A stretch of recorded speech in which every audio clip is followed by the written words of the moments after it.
চলো আজ তোমাদের সাথে চিলি চিকেনের রেসিপি শেয়ার করি। প্রথমে বলে রাখি, ভিডিওটা করে দিয়েছি আমার ছোট্ট বোন, তাই ভিডিওটা একটু কাঁপাকাঁপি হয়েছে, তবে সেটা ম্যানেজ করে নিও, বাদবাকি একেবারেই পারফেক্ট। তো প্রথমেই আমি চিলি চিকেনের জন্য বোনলেস চিকেনের পিস কেটে রেখেছিলাম। তারপর তার মধ্যে দুটো ডিম ভেঙে দিয়ে দিয়েছিলাম। যেহেতু 600 মাংস ছিল তাই দুটো ডিম দিয়েছিলাম। তোমরা প্রয়োজন মতো অবশ্যই দিও। তো তারপর একটু গোলমরিচ আর লঙ্কার গুঁড়ো দিয়েছিলাম। ওটা স্বাদ মতোই দেবে, যেমনটা তোমরা পছন্দ করো। আর যেহেতু চিকেনটাকে একদম টাইট করে মাখাতে হবে, তাই যতক্ষণ না টাইট হচ্ছিলো কর্নফ্লাওয়ার দিচ্ছিলাম। তো তারপর ভালো করে মাখিয়ে কিছুক্ষণ রেস্টে রেখেছিলাম।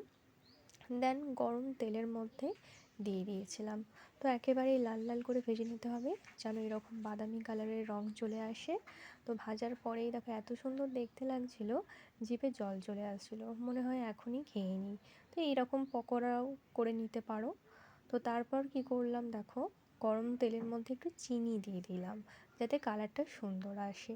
তারপর একটু আদা কুচি রসুন কুচি দিয়েছিলাম, আর আগে থেকেই কেটে রাখা পেঁয়াজ ক্যাপসিকাম দিয়ে ভালো করে ভেজে নিচ্ছিলাম।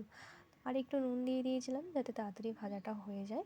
আর এই দিকে tomato sauce, chilli sauce, soya sauce একটা বাটিতে আলাদা করে নিয়ে নিলাম।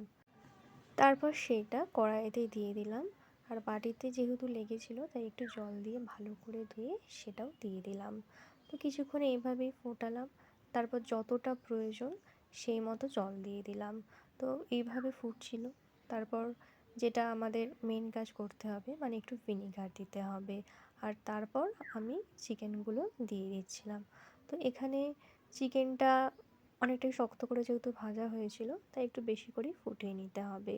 তো দেখো ঝোলটা খুবই পাতলা লাগছে, এটাকে একটু মোটা করার জন্য কর্নফ্লাওয়ারগুলি দিয়ে দিলাম। তো এরপর ঝোলটা কিন্তু একেবারেই সুন্দর দেখতে হয়ে গেছে, গ্রেভিটা কিন্তু দারুণ দেখতে হয়েছে, খেতেও অনেক সুন্দর হয়েছিল। তো এইভাবে তোমরা ট্রাই করতে পারো।